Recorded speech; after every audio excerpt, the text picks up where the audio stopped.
You are listening to Ablaze Bible Reflections. Today's passage is Mark chapter 10, verses 1 to 22, read by Isioma. Leave and cleave, God's plan for marriage. In addressing the question of when a man could legally divorce his wife, and by extension, when a woman might leave her husband, Jesus evokes God's plan for marriage and teaches that God plans that marriage remains indissoluble, inseparable, and permanent. Mark chapter 10, verses 6 to 9. The Pharisees had come to him, presenting this difficult question, obviously aware that marriage faces challenges and that different factors can generate the question of whether people can stay together all their lives, or whether when they find themselves in certain difficult circumstances, they should seek a way out for their own sanity and well-being. At the time, two schools of thought shaped Jewish discussion on divorce.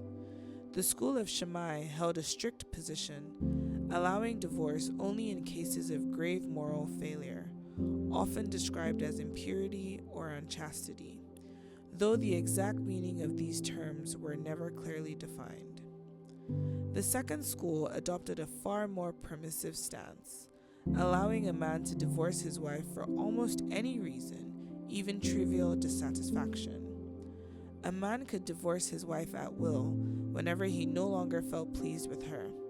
If she spoiled his clothes, refused to greet his mother, failed to respect her, or did not prepare his food on time, he could simply send her away. Jesus did not enter this debate at all, because he knew that doing so would mean taking sides, being for one position or against another.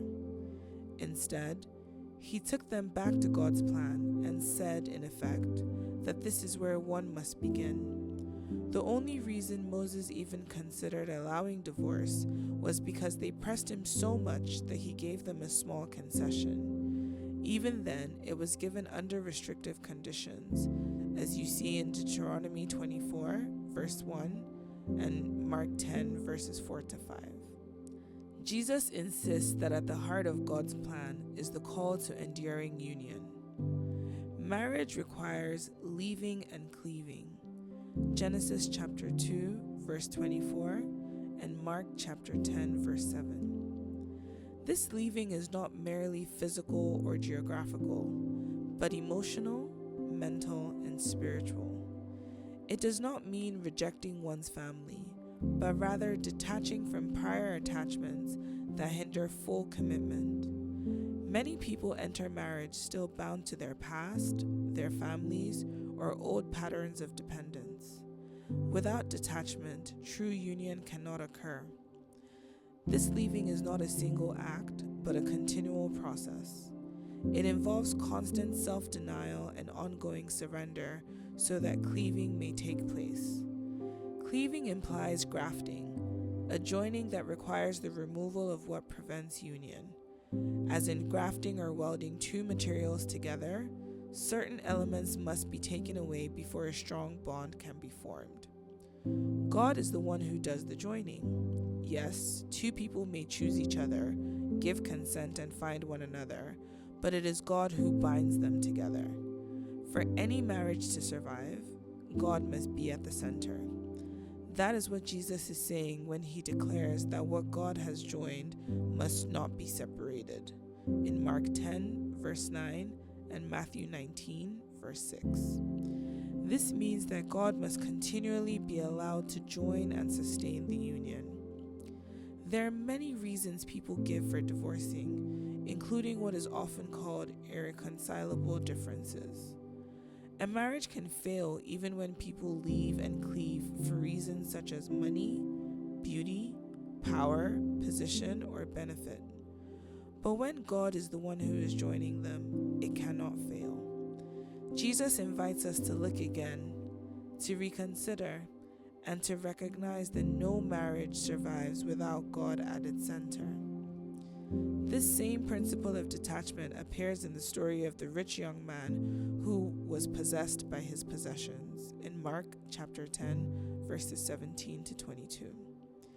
He had done many things well, yet he could not let go of what held him back. His attachment prevented him from cleaving fully to God.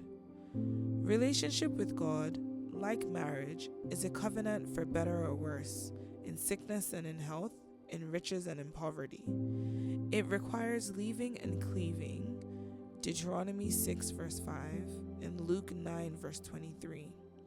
This is why infidelity in the Old Testament is described as adultery and even as idolatry in Hosea chapters 1 to 3. Both involve the breaking of covenant and relationship.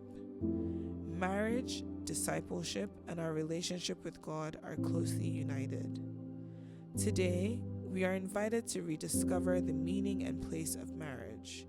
We pray for couples who are experiencing difficulty and for those who are considering divorce, that God may help them in their situation and reveal truth to them. We also reflect on our own relationship with God and ask that He reveal the attachments that prevent us from clinging to Him. May God give us the grace of detachment we need so that we may cleave to Him and enjoy the fullness of a true relationship.